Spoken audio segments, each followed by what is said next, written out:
¿Cómo valoras un poco? No solamente te digo ya la victoria de Carlos, sino quizá el cambio de tendencia. ¿Se puede decir que ha habido un cambio de tendencia dentro de Ferrari, dentro de la dupla de pilotos? No sé si ya lo que pasó en Singapur, pero incluso lo que se viene cocinando desde Monza. No, desde antes, desde incluso Zandvoort, por ejemplo. ¿Qué es lo que está pasando? Lo que está pasando es que gran parte de la afición italiana está dándose cuenta de que el predestinato, que es Charles Leclerc, o era Charles Leclerc, es un piloto extraordinario, pero no es Dios. No es Dios. Entonces, han visto que el otro piloto, que en algunos momentos habían asociado a un rol de segundo piloto, por distintos motivos, sería largo de analizar, pero se podría analizar perfectamente y de una forma francamente objetiva, se han dado cuenta de que tiene más potencial del que esperaban. Entonces, evidentemente, esto empieza a generar en grupos de WhatsApp, en redes sociales, empieza a generar una tendencia. ¿Quiénes son los siguientes por línea natural que van a captar eso? Los periodistas. Los periodistas se deben al aficionado. Entonces, no digo que los periodistas digamos lo que el aficionado quiere. Afortunadamente, todavía mantenemos, digo todavía porque no sé qué pasará en el futuro, pero mantenemos la capacidad de opinar y la libertad de opinar. Entonces opinamos. Pero, evidentemente, si te estás dirigiendo a un público que te está pidiendo que le des mucha atención a un piloto, se la vas a tener que dar. Porque, aunque en tu fuero interno no estés 100% de acuerdo en dedicarle todo ese tiempo a ese piloto, pero tú te debes a quien te está viendo. No es una cuestión de estar vendido, ni comprado, ni... O sea, vamos a intentar verlo... ¿Qué le interesa a la gente para que yo se lo dé, no? ¡Ya está! Es decir, es prestar un servicio. Los periodistas prestamos un servicio al público. Entonces, inmediatamente, lo he visto, pues a ver si te lo puedo enseñar. Sí que te lo puedo enseñar. La famosa Autosprint, ¿no? Cuidado que no se vea ninguna dirección por aquí. Sí, de envío. bueno, sí. Yo leo desde hace 30 y algo años ya el Autosprint. Entonces, y el Autosprint es un buen termómetro de qué está pasando, ¿no? ¿Me dejas verlo un momentillo? Sí, bueno. Claro. Con la opinión pública italiana. Misión imposible. Esto es la portada que publicó Autosprint después de la pedazo de defensa que hizo Carlos en Monza. Exacto. O sea, ahora hay que esperar a ver qué dicen después de Singapur. Claro, bueno, o sea, también la tenemos, pero he cogido este número que tenía entre manos ahora. Entonces, ¿qué pasa? Que tú puedes eso es inequívoco. En el momento que la prensa le dedica más tiempo a Carlos, también puede analizar con más detalle lo que hace Carlos y hacérselo todavía más extensivo al público, con lo cual se retroalimenta. El público y la prensa se retroalimenta. Sí. Si sumamos que evidentemente Carlos ha hecho muy buenas actuaciones, pues empieza a ser más visible lo que antes era básicamente invisible. Pero entonces es un poco una cuestión de que estaba ahí pero no se veía. ¿O ha habido un cambio también? ¿O ha tenido que hacer también algo Carlos para que se vea más ahora? Hombre, eso es evidente, pero que este año lo está haciendo mejor que el año pasado. Porque el coche, él lo siente mejor desde el principio de la temporada. No significa que sea un avión, porque las caras que vimos en Bahrein, en los test de Bahrein, Antonio y yo, no eran muy buenas caras. Es decir, que no están contentos. Carlos no está contento con el coche. Pero está pudiendo sacarle todo lo que tiene. Entonces, y esto no es una cuestión de evolución, que es que he visto que hay como una tendencia a querer generar el discurso de que, claro, es que el coche se ha evolucionado más al gusto de Carlos. No. El coche se evoluciona al gusto del cronómetro. Que Carlos ha encontrado ese puntito para aprovecharlo del todo. Pues muy bien. Leclerc también, ¿eh? Leclerc en Japón fue superior a Carlos. De hecho, Poquito, pero fue superior. Y de hecho, cuando tú ves las declaraciones de los pilotos, Chris, y cuando señalan cuál es el problema, ambos señalan lo mismo. No Sí, hay sí, una disparidad. no es que No, Leclerc yo diga yo lo quiero subvirador y el No, otro no. sobrevirador, ¿no? Los No. dos dicen la trasera no se aguanta en curva rápida. Exacto. Entonces, bueno, por eso pues Suzuka era muy evidente que iba a ser una pista difícil para la escudería. Pero donde quiero ir es al siguiente paso. Esto es una cuestión de efecto en cadena, Ok. muchas veces.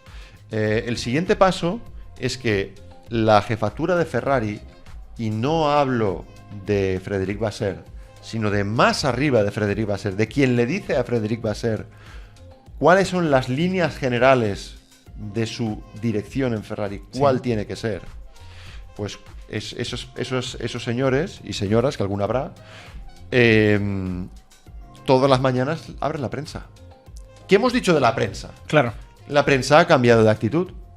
Entonces, cuando el señor Ferrari o la señora Ferrari hablen en la prensa, dicen, están hablando bien de mi negocio, de mi juguete, porque para Stellantis Es un juguete. es un juguete. Sí. Es un juguete muy caro, un juguete muy prestigioso, un juguete muy valorado y muy querido y muy mimado, pero es un juguete. Dice, están hablando bien de mi juguete. Entonces, ¿y de quién están hablando? Este Sainz, hizo buena carrera. No solo terminó bien, sino que es bien juzgado. Entonces, pues, podemos modular ni siquiera hace falta que sea una orden directa. Pero si tú estás notando en los medios de comunicación, en la gente que te para por la calle, en los aeropuertos y en todos los sitios que solo te hablan de Charles Leclerc, pues es lógico que en un momento dado digas, oye, Frédéric, además tú te llevas bien con Leclerc, lo conoces de media vida y tal, vamos a ver si podemos ganar. Y si hay que elegir, pues con Leclerc. Esto yo no lo he escuchado. Evidentemente yo esto no lo he escuchado de la voz de ningún presidente de Ferrari ni de ningún presidente de Stellantis. Pero tiene sentido. Tiene sentido porque si históricamente juzgamos lo que ha pasado, y eso sí que lo podemos juzgar, porque el tiempo saca a la luz muchísimas cosas, ¿Vale? aprendes a entender y a interpretar también el presente. O sea, al final, un poco lo que tú estás diciendo aquí, Chris, es que Ferrari, o lo que es la división de competición de Ferrari, suele guiarse, o al menos oye mucho, qué es lo que dice la prensa, que no deja de ser el altavoz de los fans sobre ellos. Evidentemente, y tiene que ser así. Y que, ya, sí, tiene que ser así, pero en base al rumor que tú oigas, en base a lo que quiera el público, yo leeré el periódico y tomaré X decisión, aunque no sea la acertada. No me parece una forma muy acertada de gestionar, quizás. Bueno, es que son las líneas generalísimas. Tú piensas que esas personas están gestionando un grupo automovilístico enorme, de los mayores del mundo, y por cierto, de los de mayor margen de rentabilidad del mundo, que de esto se habla poco. Lo dijo el otro día Javier Galilea en este directo. Yo creo que hay que escuchar bien a Gali cuando habla, porque de la industria del motor sabe un poquito. Tienen un margen de rentabilidad muy grande y eso no se hace solo. Eso se hace con equipos enormes de personas y hay alguien que está arriba. Y ese de arriba no puede estar mirando, oye, ¿qué? ¿Has limpiado los neumáticos? No están a eso. Están a ver los problemas que puede haber a un nivel muy general, y luego un equipo cualificadísimo de personas que tienen por debajo es el que tiene que hacer que eso funcione. Cada uno, en cada nivel, de una forma más específica. Entonces, lo que no puede hacer Vasseur, porque Vasseur también conoce el pasado, es ignorar lo que pueda opinar un estamento superior a él. Porque esas ignorancias, cuando han sucedido, suelen acabar mal. Si no quieres mojarte, no te mojes. Es un poco la razón por la que no está Matías Binotto. No me voy a mojar. Perfecto. Yo he dicho lo que he dicho. Perfecto. Y luego, Perfecto. y además es que no estuve en la conversación. Ni en esa, ni en las primeras con Vasseur, ni en las de Vasseur con sus hombres de confianza. Yo no he estado en esas conversaciones. Pero llevamos unos cuantos años en esto. llevamos unos cuantos años en esto y hemos analizado muchas cosas durante muchos años y a toro pasado hemos sabido cosas. Entonces eso te da, yo creo, quiero pensar, una perspectiva, una mínima perspectiva para poder inferir qué está pasando. Entonces también un poco por lo que me estás diciendo, Cristóbal, lo que ha generado Carlos con esas actuaciones, vamos a decir desde Zandvoort, aguantando a Hamilton con ese neumático. Para mí viene de más clasificación. lejos, pero en Zandvoort fue muy evidente ya. Sí, y sobre todo, ¿no?, por poner incluso ese punto de inflexión del que él habla del verano, ¿no? Ese verano mágico que ha tenido Carlos. En el fondo lo que lo que estamos hablando aquí es que Carlos, de alguna manera, dentro de lo que es ese transatlántico de Ferrari con tantas partes involucradas, está generando un cambio de rumbo o está generando un cambio de tendencia. Está generando lo que podría ser un cambio de tendencia. Veremos si lo es o no lo es. Va a depender en gran medida de Carlos. Yo creo que lo que vimos en Monza es un antes y un después. Más incluso que Singapur. Para mí, sin duda. Ok. Porque ahí actúan según la norma anterior. La norma anterior es: ante la duda, seguimos apostando por nuestro predestinato.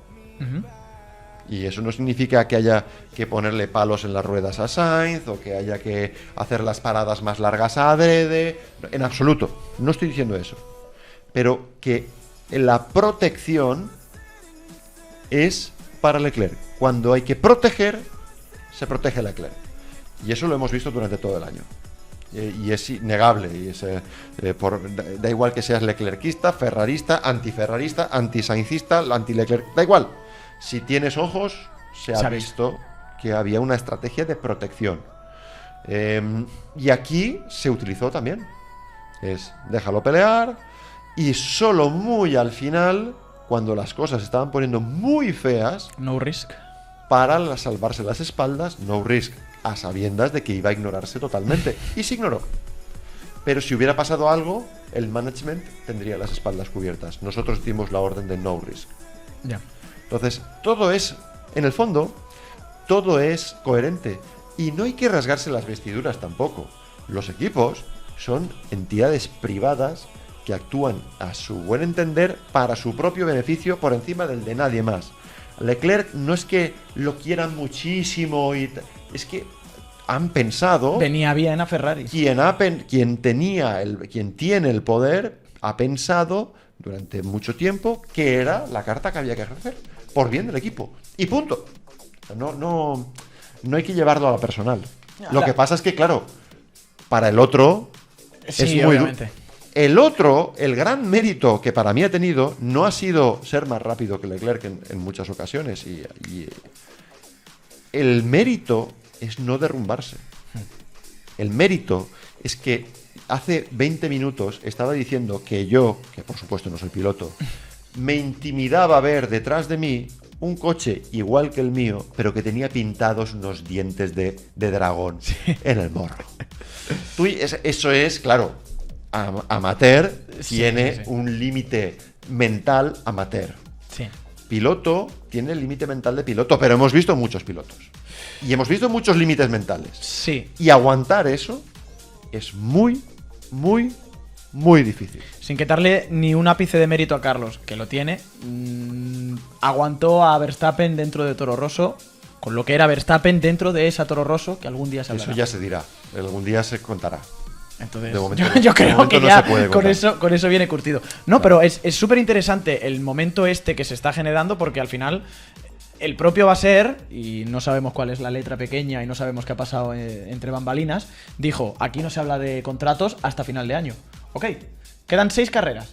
Estamos a punto de entrar en octubre y ahora ya es el momento en el que uno empieza a moverse. Pero eso habla bien, eso para mí habla bien de Vasser. Pero me refiero, ¿qué está pasando ahora? ¿En qué situación está Leclerc? ¿Cuánto rédito está cogiendo Carlos? ¿Cómo está la balanza de poder? ¿Qué puede ocurrir en esta próxima renovación? Si la hay por parte de alguno de los dos. Tampoco sabemos si ya ha firmado, a lo mejor... Ya han firmado, quién sabe. Pero lo que está claro es que por lo menos se han mantenido las formas públicamente. Yo creo que eso es bueno para los dos pilotos. Y abre la puerta a que pueda haber movimientos. que las negociaciones puedan ser ligeramente distintas. De hecho, siendo muy malo, podrías pensar que Ferrari se puede aprovechar de la situación y Es un arma bajarle el negociadora. caché a Claro. uno y subírselo lo menos posible al otro.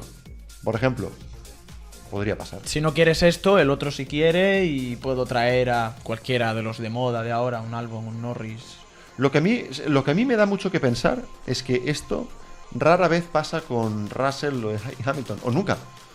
Y oye, y Russell también ha puesto en apuros, fue mejor que Hamilton el año pasado. Este año está Hamilton por delante.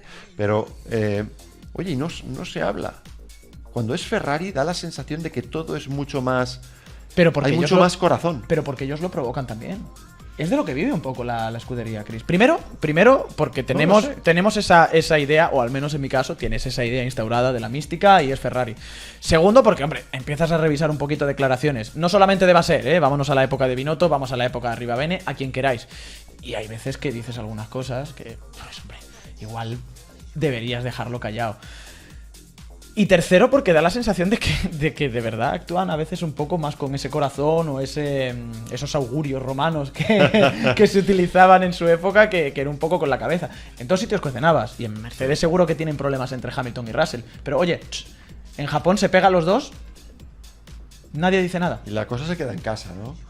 Entonces, bueno, y sobre todo es asombroso que suceda en Ferrari cuando no se están jugando el título y se sabe que no se están jugando el título desde hace mucho tiempo, ¿no? A mí me da la sensación de que el año pasado, el principio del año pasado, ¿Vale? le hizo un flaco favor a la escudería. Sí, ganaron carreras y eso siempre es bonito. Pero te pone la expectativa. Pero te pone ya una expectativa de que estás peleando por el título. Una presión que, por supuesto, con la que no podían copar porque había un equipo que era ampliamente superior. Pero esto ya es un debate casi metafísico. O sea, ¿tú crees que en ningún momento Ferrari pudo ganar el Mundial el año pasado? O sea, que fue un espejismo lo del 22. Bueno. Lo de las primeras carreras. No fue un espejismo. Quiero decir, hasta que encontraron, hasta que hicieron funcionar perfectamente el Red Bull, pues sí que hubo carreras que estuvieron ahí, ganaron.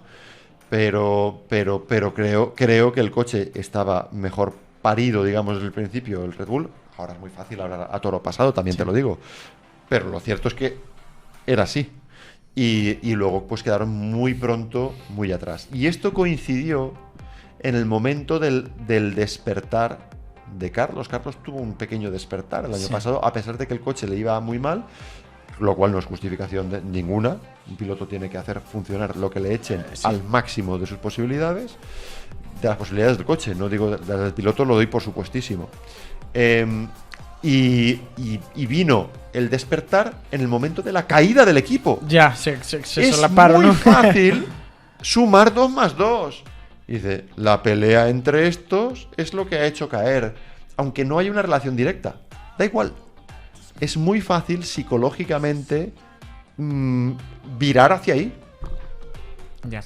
Y entonces se produce todo el proceso del que hemos hablado en un sentido, pero en el otro. ¿Y es lo que pasó? Binotto y el dedito. Es lo que Cosas así. pasó. Es lo que pasó. Y de repente toda la opinión pública se volcó en contra de Mattia Binotto. Todo lo demás son colateralidades.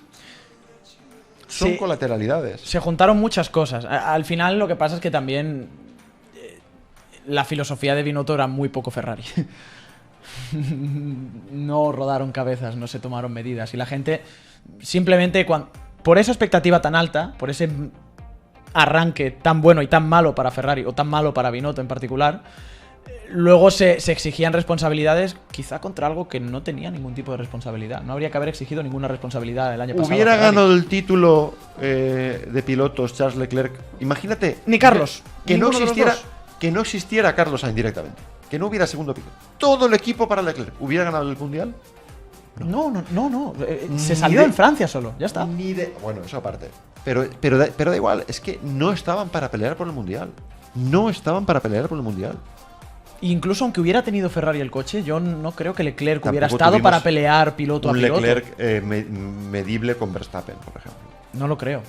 Pero insisto, deja eso aparte. Pon solo un piloto. ¿Hubieran Sí. ganado el mundial? No. Pero tú conoces No, a Ferrari. Y mucho. Sainz, ¿Hubiera ganado el Mundial? No. Pero tú conoces a Ferrari mucho mejor que yo, Chris. Y Bueno. sí, o sea, quiero decir, por experiencia pura y por conocimiento de la Fórmula 1, no solo a Ferrari, a todos los equipos. En general, en cualquier empresa, y sobre todo si es un equipo deportivo, se ve en fútbol un montón de veces con cualquier entrenador. Pero más en Ferrari, cuando alguien te pone el caramelito y luego te lo quita, tiene que rodar la cabeza. Claro.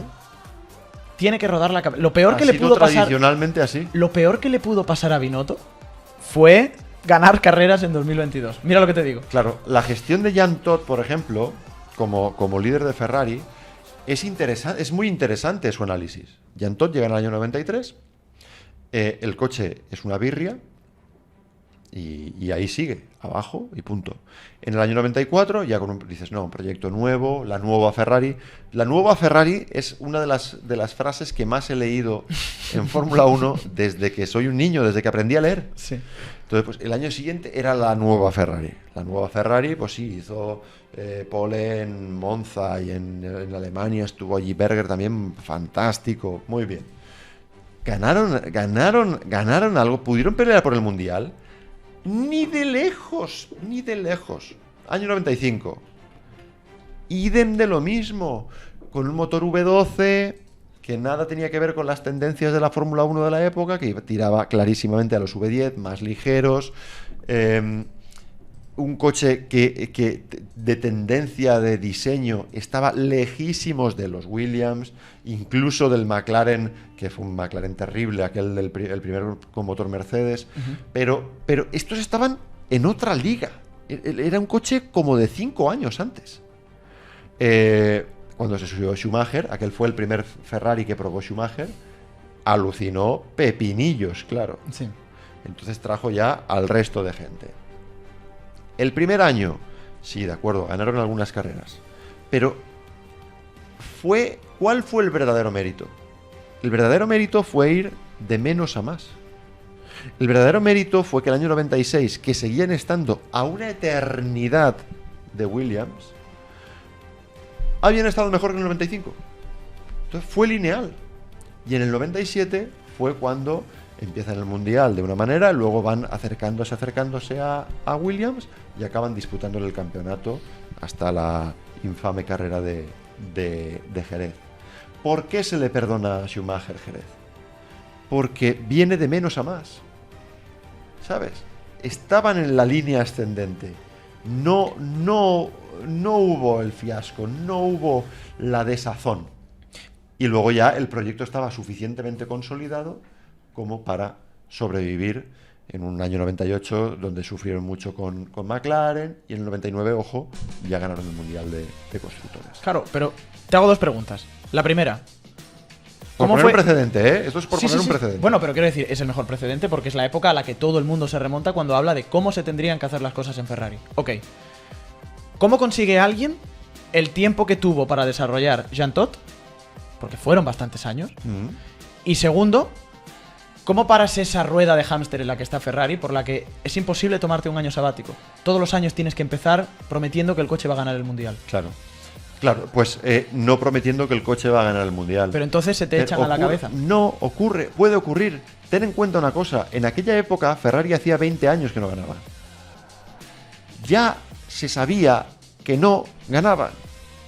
La cosa era mejorar. Ya. Aparte, quiero decir, no quiero simplificar. Las cosas complejas no se pueden simplificar. El equipo técnico del que se rodeó Schumacher y lo llevó a Ferrari, y el crédito que tenía Schumacher como campeón del mundo, importante esto. No, de hecho era bicampeón ya. Era bicampeón, 94-95. Eso es fundamental. Gozas de autoridad. Y si luego, evidentemente, te llevas con el management muy bien, perfecto. Leclerc todavía no ha sido campeón. Ya. Es muy difícil. No se le van a perdonar igual los errores. Está más expuesto que Schumacher.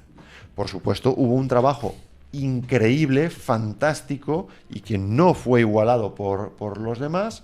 Lo fue por McLaren durante unos años y por eso ganó 2 mundiales Häkkinen, que Häkkinen tampoco es que fuera manco, precisamente, y Williams pues antes. O sea que no es que fue llegar y ahí hubo la conjunción e inmediatamente arrasaron. No. Les llevó sus años. Pero tenían crédito. Venían de ser campeones y fueron siempre en trayectoria ascendente. Por eso aguantaron las presiones. Y entonces, por ejemplo, la época de Alonso. La época de Alonso. Ahí había crédito y había. Pero no hacía tanto tiempo que se había ganado. Recordemos que Raikkonen había ganado. Okay. Que al año siguiente ganaron el Mundial de Constructores y la verdad, podían haber ganado el Mundial de Pilotos. Sí. Entonces, no tiene nada que ver. Hubo luego un año de fracaso y luego llegó Alonso a arreglarlo todo. No es igual. No es igual. Pero quiero decir, hay paralelismos. El bicampeón del mundo, el proyecto que estaba generando Stefano Domenicali ahí dentro. Y levantó pasiones Alonso, ¿sí o no? Joder, y casi se gana el campeonato en la primera. Y hizo pocas cosas mal, la verdad. Pero ¿hubo un clamor contra Alonso? No lo hubo. No. Ni al final. No, ni al final. Un poco lo que a mí me queda de esa época de Alonso es cómo, Alonso se hartó, cómo se generó esa bola de nieve de 2014 en la que cómo es posible que todo estallara por los aires de esa forma. Bueno, el coche era muy malo. Tanto como para que se vaya Montechémolo, entre luego no era Arribabene, antes de Arribabene estuvo Matiachi un tiempo, se vaya Alonso. Recuerda una cosa, Giorgio. Era la Fórmula 1 de los motores. Había vuelto la Fórmula 1 de los motores. Y Ferrari la cagó. Ya. Es comprensible. Igual que es comprensible lo que ha pasado hasta ahora. Y por eso yo creo que con una actitud fría podemos analizar lo que ha sucedido y creo que podemos concluir que estamos en un proceso de cambio. Va a concretarse, va a establecerse, va a depender en gran parte de Carlos Sainz. La cuestión es... Por lo menos ya... Yo creo que ya nadie podría temer, por supuesto, si en un momento dado está Carlos delante peleando por una victoria y se le dice al otro, quieto. No, como acabó pasando en Monza. Como dice Leclerc que hizo en Singapur, metiendo el neumático blando en la salida para... Bueno, no puedo hablar todo lo que sé. No. Pero... Quiero decir, se está generando el discurso. Eso se está generando el discurso. Eso es. Si se concretará o no, ya lo veremos. Ya lo veremos. Pero es creo que es muy interesante estudiar el fenómeno. Pero sobre todo porque además es como el animal mítico Ferrari, ¿no? Que siempre... ¿Qué es lo que pasa en Ferrari? ¿Por qué siempre cometen los mismos errores? ¿Por qué siempre están en el mismo ciclo? O sea, el final de año está siendo bastante sano, me da la sensación. El coche está empezando a entrar por donde debería... Los dos pilotos están en muy buen estado de forma. Carlos, sabemos que hay veces que es un pelín de mecha más lenta que Leclerc, pero lo ha sido toda la vida. Sabemos también hacia dónde llega a final de temporada. O sea, ahora se está juntando todo un cóctel muy bueno. El único miedo que tengo es que ahora terminemos la temporada, de momento con esta victoria de Carlos, quién sabe si llegará alguno más, y que empiecen otra vez a sonar las campanas en Maranello. Y ya para el año que viene, venga, otra vez a estar ahí con Red Bull. Ahí es donde veremos la gestión Vasser. Si sabe acallar esas campanas. Si sabe convencer al de arriba, todo irá bien. Tiene que convencer al de arriba. Y ahora mismo yo creo que gozará del apoyo tanto de la afición como de la prensa, que son los que condicionan al de arriba. ¿A ti te está gustando Vasser, Chris? ¿O crees que estás viendo cosas ya del efecto Vasser en el equipo? Estamos viendo un tipo que sabe nadar y guardar la ropa. Un tío inteligente. Que en Fórmula 1, pues tiene sentido. Que aparte de su formación y de su vertiente ingenieril o lo que tú quieras, aquí está desarrollando una labor política. Yo creo que lo está haciendo bien. Me acabo de unir, ya empezó la silly season. Aunque, digamos, por una cuestión visceral, ¿no? Puedes decir, oye, el piloto español ha sido perjudicado de una forma notable en muchos grandes premios, ¿no? Y dices, puedes pensar, ay, qué injusto, qué tal, qué cual. Está haciendo su trabajo. Sin contemplaciones. ¿Su trabajo para Ferrari o para Vasser? Para los dos. para los dos. Entiendo. Porque él considera, y podríamos llegar a comprárselo, sin Vasser tampoco habrá Ferrari. Si hay otro cambio de líder, no será bueno para Ferrari. Tengo que ser yo el que remonte. Tengo que ser yo yo. soy el que puede remontar esto, ¿no? ¿Por qué íbamos a decir que no? Bueno, a ¿Con ver. qué argumento íbamos a decir que no? Renault y Alfa Romeo no avalan, pero una persona que lleva tanto tiempo en la Fórmula 1 nadando entre tiburones, algo tiene que saber. Algo sabe. Aunque sea para nadar él. Y eso, saber nadar en Ferrari suele ser bueno.